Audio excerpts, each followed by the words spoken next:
Evil must not win, a mother's words as she mourns her son. Tonight, the service marking the remarkable life of alleged murder victim Dr. Michael Young. A Craigmore mother tells of the agonising wait for an ambulance only to end up delayed hours more on the ramp. The dangerous rescue for a pup in peril in rushing stormwater at Kilburn. Anger as a gentle giant of the ocean is found with stab wounds on Seacliff Beach. And 50, then farewell. David Warner leads the field one final time. This is Adelaide's 9 News. Good evening. The life of alleged murder victim Dr. Michael Young has today been celebrated in a service overflowing on what would otherwise have been his birthday. He was remembered as a selfless healer who led a remarkable life. He dedicated his life to saving others, a hero in the eyes of his young patients, but also of his family, colleagues and friends. Dr. Michael Young, today remembered as complicated and quirky, a passionate Beatles fan. Speaking words of wisdom, let it be.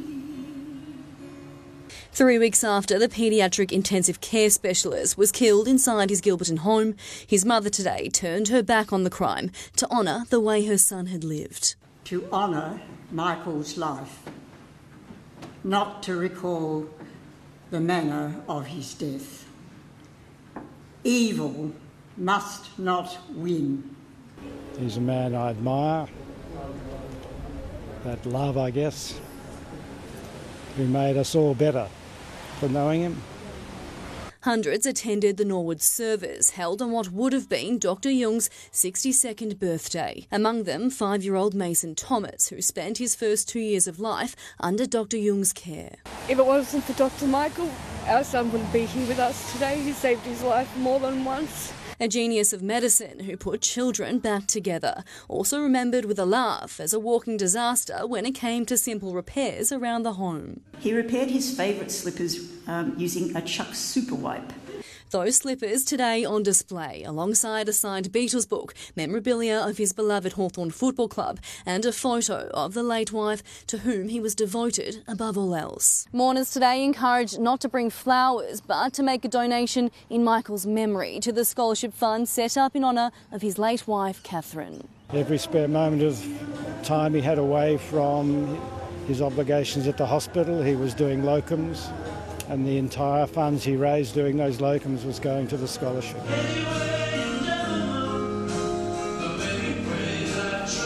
Samantha Hogan, 9 News.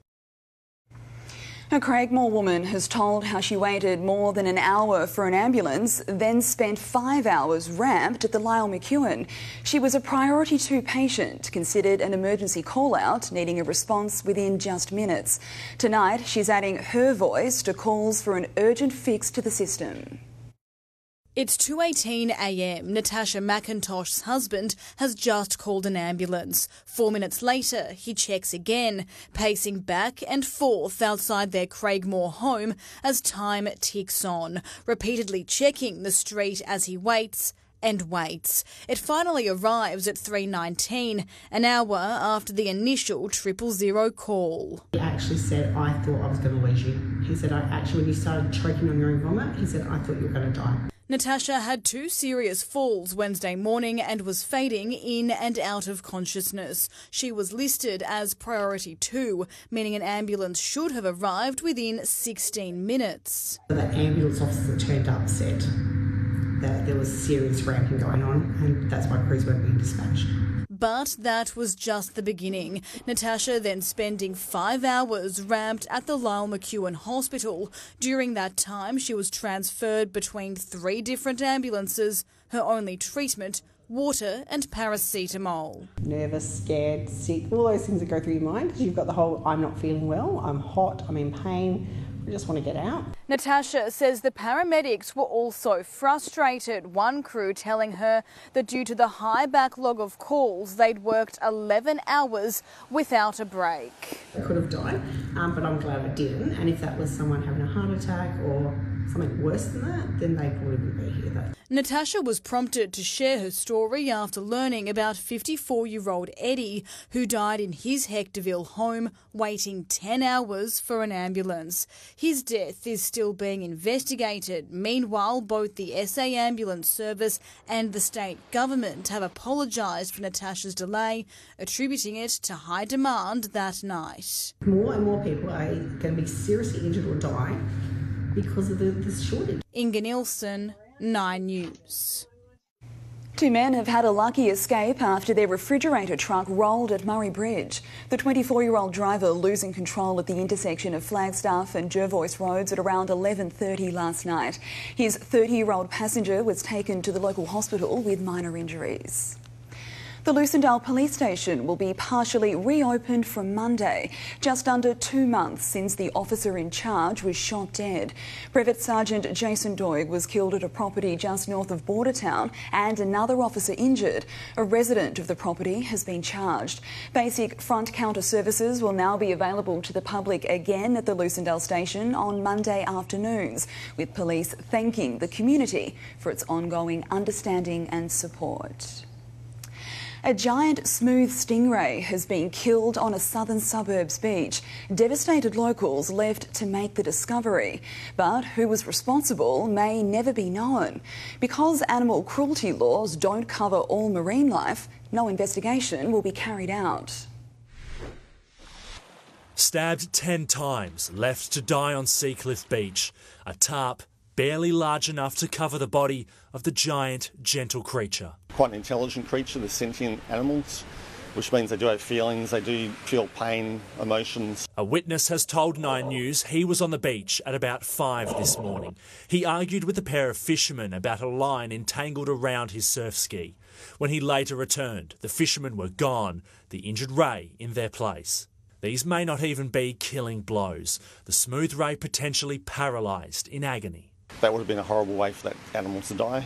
Eagle rays are frequent around the Seacliff boat ramp. Smooth rays less common, but just as beloved. Fed by locals without incident, including the local nippers, who consider the rays to be swimming companions. But it was a huge one and an old one.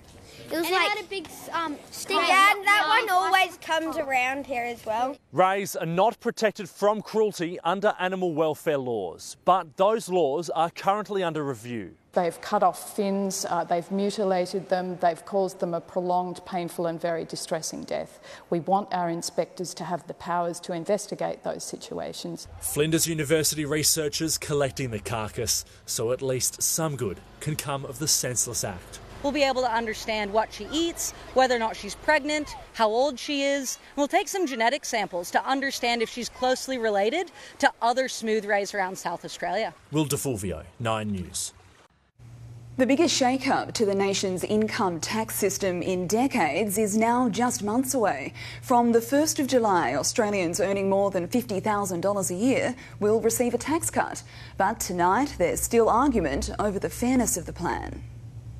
As the cost of living drains family budgets, the prospect of a mid-year tax cut is a welcome one. Tax relief does help people. Help on the way as part of the last phase of a massive tax reform plan legislated by the former Morrison government and left unchanged by Labor. Stage 3 aimed at tackling so-called bracket creep. It's so important at a time when inflation is stealing from people's pockets that some of that go back into Australians' pockets. From July 1, the 37% tax bracket will be abolished and anyone earning between $45,000 and $200,000 a year will pay the same tax rate of 30%, costing the budget $308 billion over a decade. It does mean a somewhat simpler tax system, but it also means that it does introduce a little bit more unfairness in the system. The more you earn, the bigger the tax cut you'll receive. Workers on a $200,000 salary in line for a $9,000 benefit.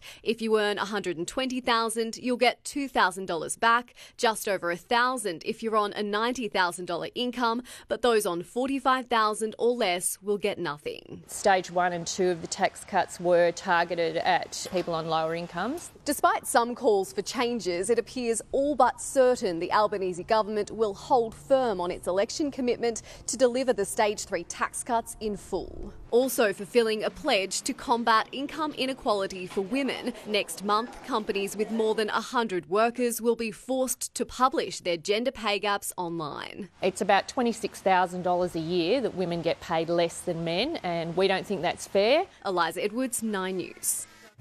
The Reserve Bank is preparing to crack down on excessive card payment fees, which are costing Australians $1 billion every year. The FPOS industry and banks are on notice about the processing costs they charge businesses, which are then passed on to consumers. We want to make sure that what they are charging is reasonable and not, additional costs on people that need to use credit cards and electronic funds for their day-to-day living. The government says it will work with the RBA to lower the cost of card surcharges. Tonight, an extraordinary mid-air emergency above the United States. The door of a plane blowing out mid-flight. Terrified passengers capturing the ordeal, the plane eventually making a successful emergency landing. A nightmare on board Alaska Airlines Flight 1282. We needed to send down to 10,000. Yes, we needed it. We declared an emergency. Mid-air with 171 passengers and 6 crew on board, part of the fuselage tears off, leaving a gaping hole. This wasn't even the emergency door. We're at the end of the plane. There was a really loud bang towards the left rear of the plane and a whooshing noise. Clear worry on the face of this passenger. Oxygen masks dangle. This woman clutches hers. There was thankfully no one seated near the window. The flight had taken off from Portland in Oregon just before 5 p.m. local time, bound for Ontario outside Los Angeles, but within minutes at an altitude of about 16,000 feet, what could have been a disaster. There was a kid in that row who his shirt was sucked off him and out of the plane, and his mother was holding on to him to make sure he didn't go with it. The aircraft turned back, landing safely to applause. One lone passenger in that row seen staring out the wide-open hole. The Boeing 737 MAX reportedly rolled off the assembly line just 2 months ago. Tonight, Boeing says it's trying to find out what happened. Alaska Airlines says its flight crew was trained to safely manage the situation. Tonight, 177 people are safe and alive. To forever remember Flight 1282. In the United States, Jonathan Kersley, 9 News. Scouts and Girl Guides will now be included within the government's popular sports vouchers program. Now, in its 10th year, parents say while it doesn't cover the sum of all fees, it's critical cost of living relief when every little bit helps. With 4 children, Donna Bacco says encouraging her kids to play club sport each year is costly. Probably almost $1,000, once they're all playing. The state government sports vouchers program is valuable assistance, although it only just scratches the surface. I don't think the $100 even covers the full footy fees. There's still an extra $60 or $80, something like that. So, and then uniforms on top of that. In 2023, nearly 89,000 vouchers were used across 1,253 providers, saving South Australian families almost $9 million. And now more can access the scheme as it's expanded to healthy activities beyond the sporting field. The program is being expanded to include scouts and guides so that children and young people who want to engage in activity in community life that way have that opportunity. The program is open to school-aged children up to Year 9. If eligible, they can use one $100 voucher per year. If it makes it easier for people to be able to pay for sport, then it's going to only get better and better, and of course we're going to see more members and more children playing sport in the future. And in a cost of living crisis, parents say the savings have never been more important. They probably wouldn't play all the sports they did if this didn't help. So yeah, it certainly helped. Josephine Shannon, 9 News. David Warner has often divided opinion, but today the SCG was united in respect as he farewelled Test cricket. One of Australia's greatest opening batters going out in style, a half-century guiding his country to a series clean sweep over Pakistan. Walking off one final time, his home fans on their feet. The emotion, the passion, all coming to the fore now. Victory secured and a half-century on the scorecard. This was the way David Warner wanted to go out. You know, it meant the world to me. Today just showed to me that, you know, I do have a lot of support. And I'm very, very grateful for that and very thankful for that. It was always going to be an emotional day, beginning before Warner had even reached the rope. Walks out with his childhood mate, Usman Khawaja, for the final time in Test cricket. Making his way to the middle through a guard of honour from his opponents and umpires. Brilliant scenes of love and respect at the SCG. A sporting stage that's seen so much theatre, Warner was about to deliver another act. Crunch through the covers. His nickname is Bull, and he batted like one today. I said to Marnus when I was out there, I said, man, I've got nothing to lose. I said, I'm going to go out there and play the way that I do. With the Aussies on the edge of winning, a century slipped beyond reach. The reception for his 50 felt just as good. We are blessed to be in the audience. Wife Candice and his 3 daughters were riding the wave with the SCG crowd before Warner's final innings ended on 57. And that's it. That is the finish for David Warner. A salute to the stands and a hug from Steve Smith. David Warner's final act, one 12-year-old Brodie Quinn from Wollongong will never forget. These kids were like getting in the line, but I knew I was going to get it because I was first. And I was just getting pushed by everyone, so I just handed it to the first person. From World Cup wins, Ashes triumphs and blistering knocks with the bat to the dark days of Sandpapergate, David knows he's always divided opinion. I just want to be remembered probably as an entertainer. I've been authentic. I've never changed. I've said it how it is, and I still will. The only ones who matter, his family, always by his side, as they were today. Little things like that make me really, really smile and really proud of what I've been able to achieve. And at the end of a career containing so many memorable moments, one will remain a mystery. David Warner refusing to reveal just where he found that missing baggy green. Baggy? Oh, you're going to have to ask security. That wasn't you? I wish I played a prank like that. I literally got it handed to me and then there was nothing. That's legitimate. At the SCG, Sam Jordan, 9 News. That really was a remarkable career, wasn't it? How good. Well, Will Crouch is here with a look at what's ahead in sport. And Will, the Aussies now need a new opener. They do. Selectors are going to meet tonight to discuss who might open the batting ahead of the next test here in Adelaide. Hi everyone, those details a little later, but also ahead, how the Strikers made short work of the Scorchers to keep their season alive. Plus, a hometown hero returns to Adelaide hoping history can repeat. Thanks, Will. See you soon.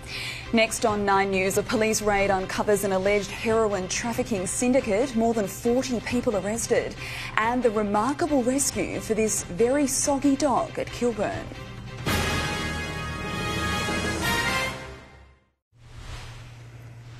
Today's heavy and unseasonal bursts of rain went close to claiming a victim in a Kilburn stormwater drain.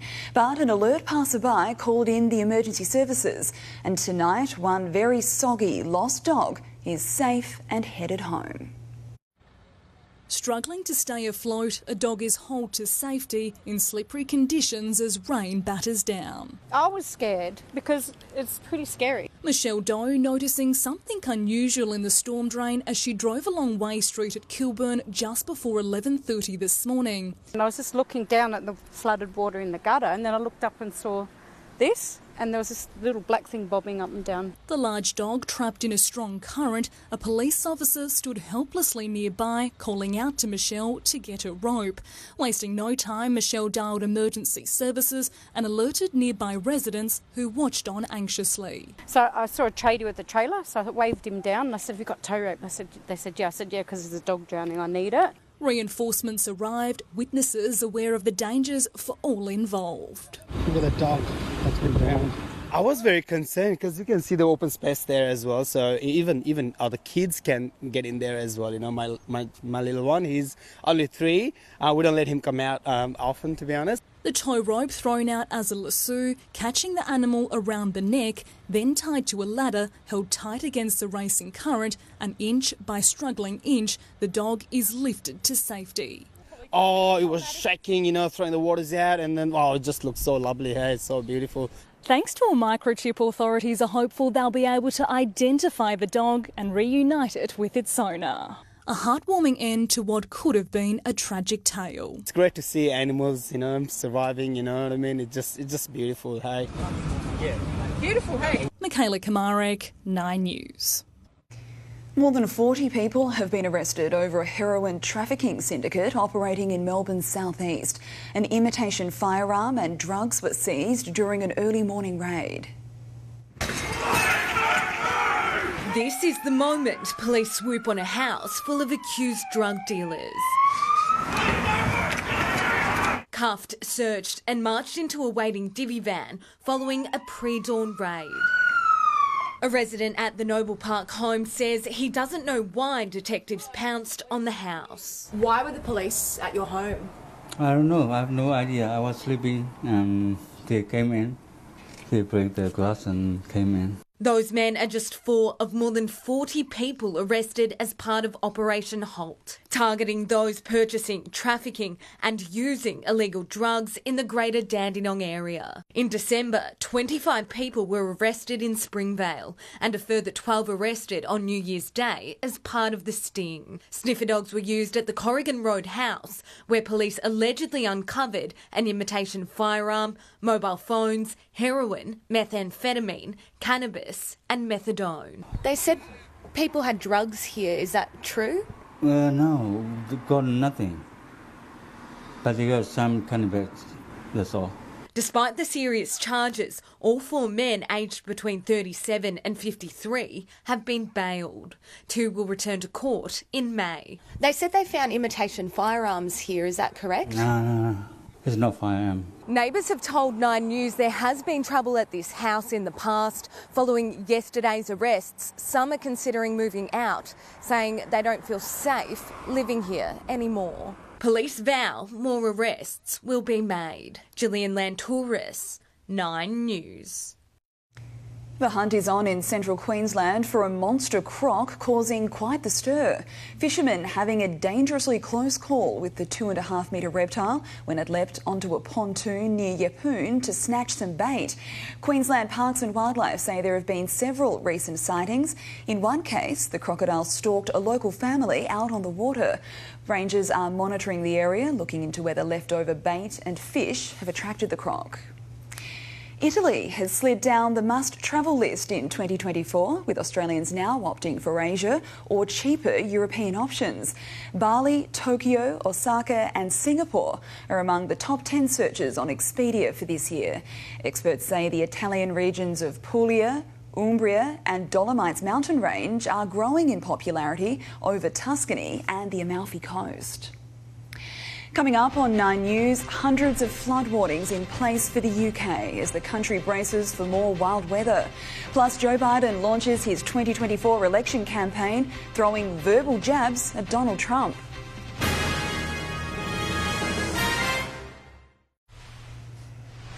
Saved by the Bell and Speed Racer actor Christian Oliver has died in a plane crash in the Caribbean.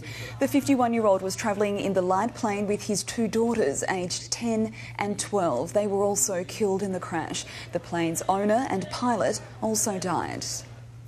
The mother of Reva Steenkamp, the model murdered by her then-boyfriend, Olympian Oscar Pistorius, says her family is serving a life sentence. Pistorius was released on parole from a South African jail last night after serving 9 years for the crime that shocked the world. He will live at his uncle's home in Pretoria and be subject to correctional supervision until 2029. Homes have been inundated and thousands forced to evacuate after flooding in England. As we go to air tonight, hundreds of flood warnings are in place right across the country as residents brace for a fresh weather alert. Flooding in the UK winter isn't unusual, but flooding this widespread is. Across England, 500 warnings and alerts in place at once. The aftermath of Storm Henk has seen more than 1,000 properties damaged after heavy downpours. Some parts have had a month's worth of rainfall in just the first few days of 2024. It's led to hundreds of people having to be evacuated. Some may not be able to return to their damaged homes for the rest of winter. Even in parts of East London, people were told to leave their homes after a canal started overflowing. Efforts were made to save livestock as well. In Nottinghamshire, this cow was rescued by a team in a dinghy and taken to a safer place. Animals have helped too.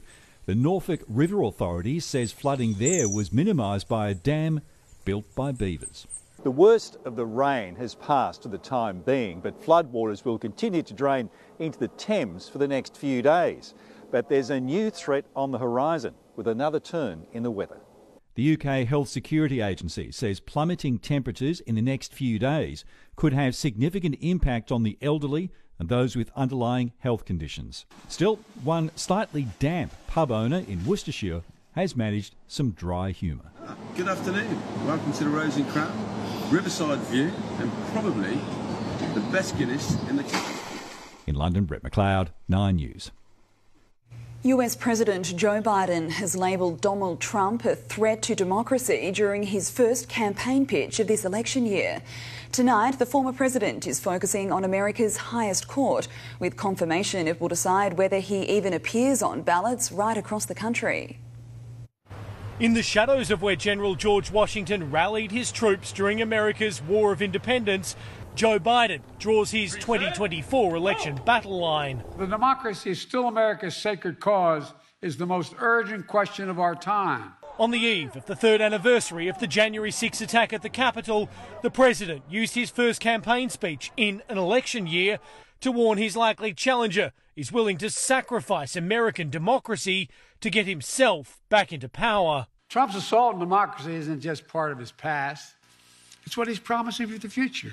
The impassioned cry days before Republicans start their battle in the primaries. That I'm proud to be an American. Donald Trump is the overwhelming frontrunner. November, it's going to be big. It's going to be bigger than anything's ever happened to this country. I think it really is of that magnitude. The party's first ballot is 10 days' time in Iowa, where today Donald Trump returned serve at the president, accusing him of being a threat to democracy. We're going to defeat crooked Joe Biden, and we're going to make America great again.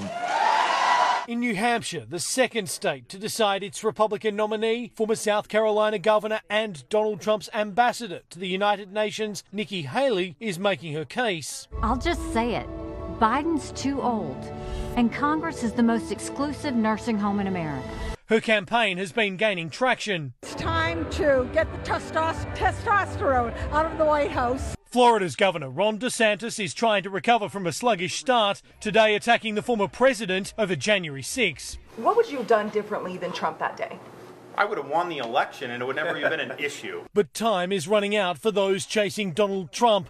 After Super Tuesday on March 5, Republicans will have voted in 26 states, territories and districts.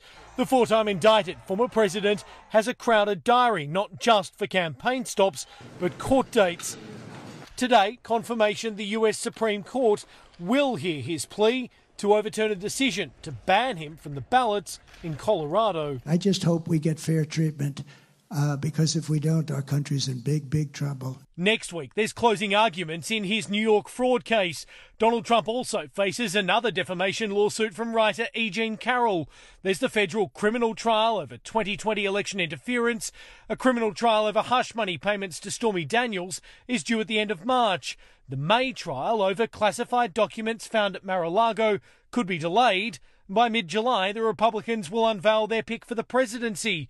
Less than a month later could be yet another trial on election interference in the state of Georgia. What a two-tiered system of justice we have in this country. It's horrible. This year could be the 7th presidential rematch in history. My God.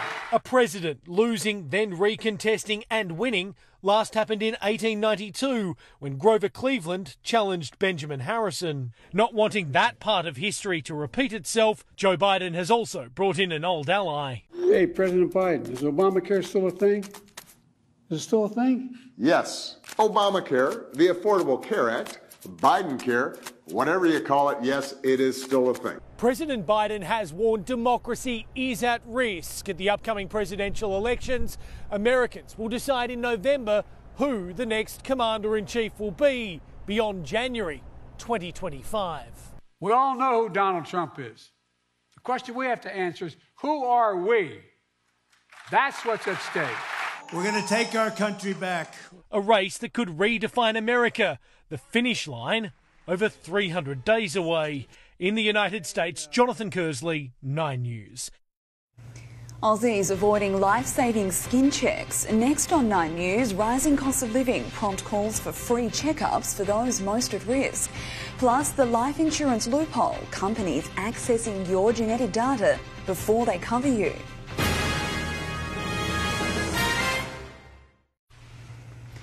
Australia is the skin cancer capital of the world, yet many of us aren't getting potentially life-saving skin checks because they're too expensive. Tonight, there are calls for free screening of those at greatest risk from deadly melanomas. A picturesque summer's day on the beach, but our love of the sun comes with a heavy price tag. Melanoma is Australia's cancer. We have the highest incidence in the world. And now there are fears it's going undetected due to the surging costs of doctors' appointments. Across 2022 and 2023, 7% of high-risk patients delayed or didn't see a GP. That's a 3.5% increase from the previous year. Providing care in the general practice setting has been really challenging for the last couple of years because the Medicare rebate goes nowhere near covering the cost. Calls growing for the government to step in. How do we make sure people can afford to come and see their GP? Well, certainly we want to be strengthening Medicare, and that's why we've been putting billions of dollars into Medicare. If you're after a skin check but can't afford the cost, there are free options. Health charity Skin Check Champions runs free pop-up clinics across regional Australia and in high-risk areas like beaches where people spend a lot of time outdoors. 20,000 Australians were diagnosed with melanoma in 2022 and more than 1,000 died. Someone is diagnosed with melanoma every 30 minutes. Someone dies from melanoma every 6 hours. The oldest advice, still the best advice. Slip on a hat, put on some sunglasses, cover up from the sun. Massilia Eiley, 9 News. Thousands of Australians sign up to life insurance every year for financial protection against the ultimate unexpected event, their own death. But a loophole in regulation means insurance companies may be able to access genetic information that could help them decide whether to insure you or not. Nine's medical contributor Dr. Nick Coatsworth has more. Genetic testing has revolutionised how Australians can assess their own health risk. From preventive breast and ovarian surgery for women with the BRCA gene to intensive diet and lifestyle changes for those at risk of cardiac problems, there's a growing range of tests now available to help predict our future health. At the same time, questions are being asked about who should have access to that deeply personal information, and the life insurance industry is under the microscope. The fact that life insurers are allowed to legally use genetic test results to discriminate against people is really concerning for people who are considering having genetic testing. And when we tell people who are considering having a test that this could be used by a life insurer, oftentimes they say they don't want that testing. Life insurers in Australia vary the cost of premiums depending on our personal health risks. The industry is self-regulated when it comes to how they access and use genetic information. The federal government has now launched a consultation looking at whether to ban insurers accessing personal genetic information when calculating a premium. In 2017, Canada introduced a complete ban through legislation on the use of genetic results by any entity, and that includes all insurers. And that's the solution that we're looking for in Australia. We want to take this completely off the table. Submissions are open until the end of January. Anyone can have their say. Just go to the Treasury website and it's listed under consultations. Sports next with Will Crouch. And Will, another series sweep for Australia. Pretty straightforward win in the end, Alice, but there's plenty of work to be done ahead of that next test here in Adelaide. Hi everyone, we've got all the latest cricket news next, including our latest clue as to who might fill David Warner's spot at the top of the order. Plus, promising signs for Paris as a young Boomers star continues rising.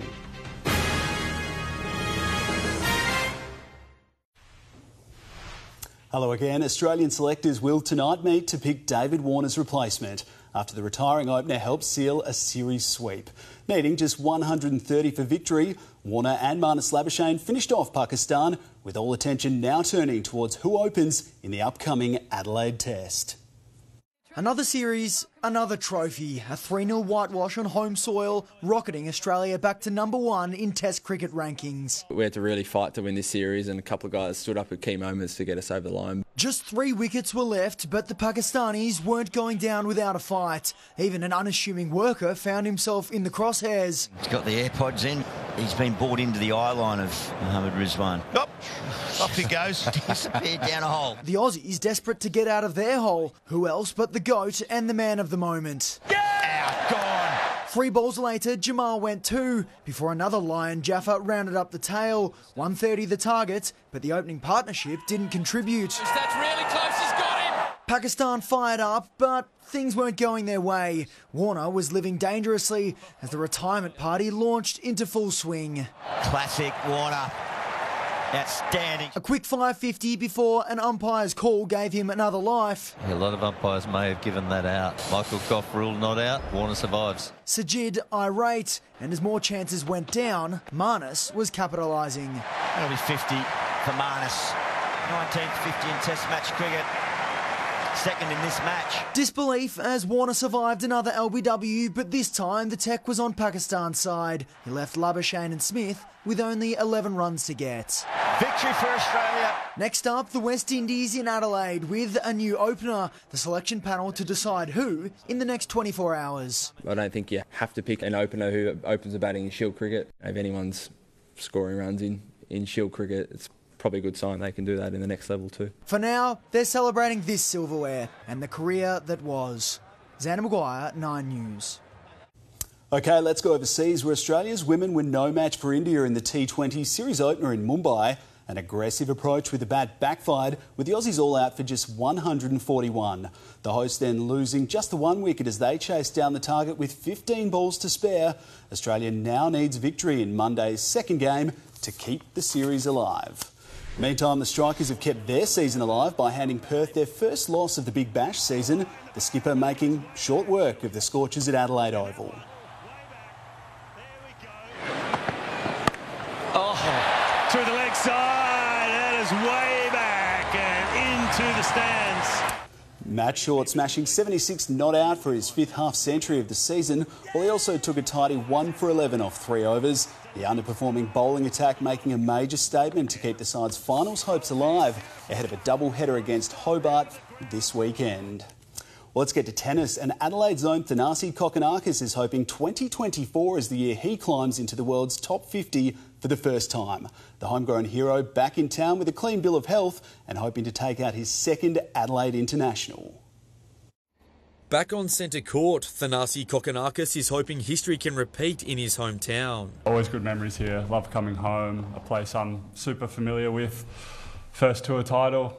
I've just had my best success here. The 27-year-old admitting he still gets goosebumps reliving the moment he won his first ATP Tour title back in 2022. It's probably the most emotional I've been on court, so I'll never forget that memory. Now a permanent fixture on his tour calendar, he believes the Adelaide International is the perfect launching pad for 2024. Play in front of the friends and family, play with that extra little chip on my shoulder, that extra bit of energy, and hopefully I can play some of my best tennis. Injury at the end of last year ruled the world number 65 out of Australia's Davis Cup finals games.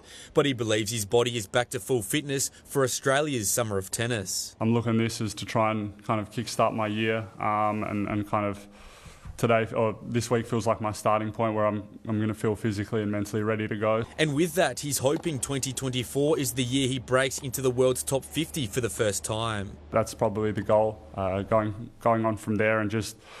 I think the more focused and the more I enjoy it every week and take it for what it is, I think that'll allow me to play my best tennis and keep my head there mentally. It all starts on Tuesday against world number 52, Dusan Lajovic, in the opening round. Good player, very, very solid on all surfaces. He's a hard worker, so It's going to give me nothing easy. But yeah, I've got to play my game, play big, play aggressive and play with that energy. Dylan Smith, 9 News. Well, meantime, Rafael Nadal is carrying a fresh injury concern into next week's Australian Open.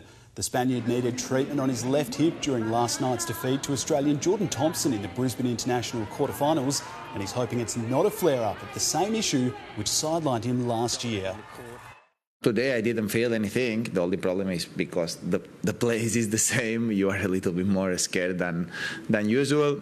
Honestly, I am not 100% sure of anything now. As for Thompson, he'll face Grigor Dimitrov tonight for a spot in the final. Great stuff.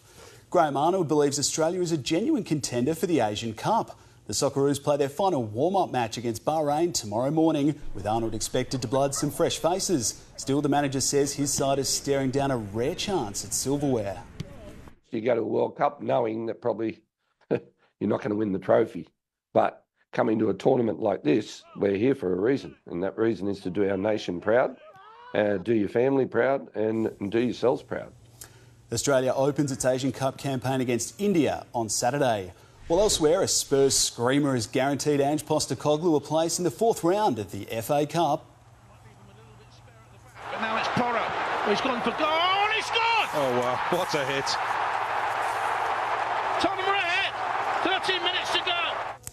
The 78th minute stunner from Pedro Porro proving the difference in Tottenham's 1-0 win. Well, the 36ers are tonight hoping to toast the 25th anniversary of their 1999 championship by upsetting top-of-the-table Melbourne United at the Entertainment Centre. It comes after the Lightning stormed home to stun Sydney last night, outscoring the Flames by 15 points in the final quarter, wrapping up an impressive win. Willabita Borlase. Long range two and nails it!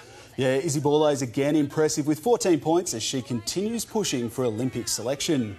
And speaking of the Olympics, some promising signs for the Boomers too, as young Aussie Josh Green continues his breakout season for Dallas, leading the way in a big win over Portland.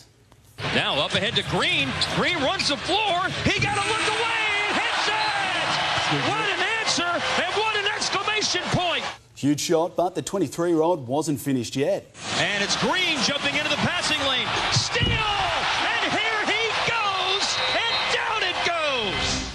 Green was red hot with 14 points, 5 rebounds and 5 assists ahead of what's set to be a much bigger role in Paris.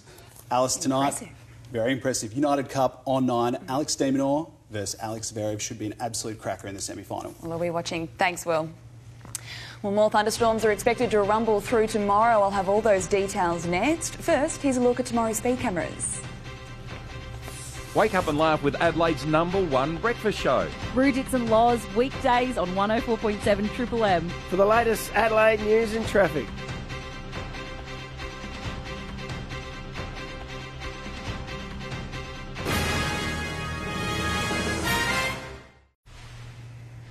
Time for a look at the weather now, and there were plenty of rumbles as thunderstorms moved across Adelaide mid-morning. We picked up 13 mils across the city with a top of 27.3. That was after a muggy night, only down to 23 this morning. A warm and stormy day right across the suburbs, 29 degrees for Noarlunga and 28 degrees for Mawson Lakes. Heavy falls through parts of the north today too. Areas in the Barossa Valley picking up between 25 to 35 mils. There were some quite significant storms in the southeast today too. Pantherway, for example, copped 25 millimetres in the space of just an hour. On the charts, we've got more thunderstorms likely tomorrow with an upper low system producing high-level cloud with embedded storms. That will also see rain increasing tomorrow across Melbourne, Hobart and Canberra, Sydney 28, Brisbane 29. Back home, thunderstorms continuing through the state's north tomorrow, possibly severe with damaging winds and large hail in the eastern parts. More of the same through the south with storms bringing heavy falls up to 30 mils in parts.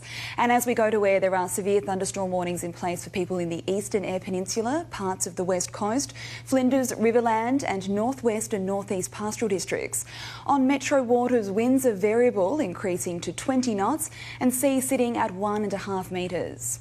Across the suburbs tomorrow, there is a high chance of storms and more showers. Those storms could possibly be severe east of the Mount Lofty Ranges. Elizabeth is headed for 28 degrees, 26 for Glenelg and Noarlunga. The city's headed for 27 degrees after a low of 21 with a high chance of showers and more storms. There is the chance of a thunderstorm still lingering in the hills early Monday morning before a cloudy 24 degrees. Cloud clearing on Tuesday with a top of 25. Then the sun returns on Wednesday with a top of 26, jumping up to 29 on Thursday, climbing to 34 on Friday. And at this stage, next Saturday looks to be a mostly sunny 31 degrees. And that's all from the 9 News team this Saturday. Thanks for your company this evening.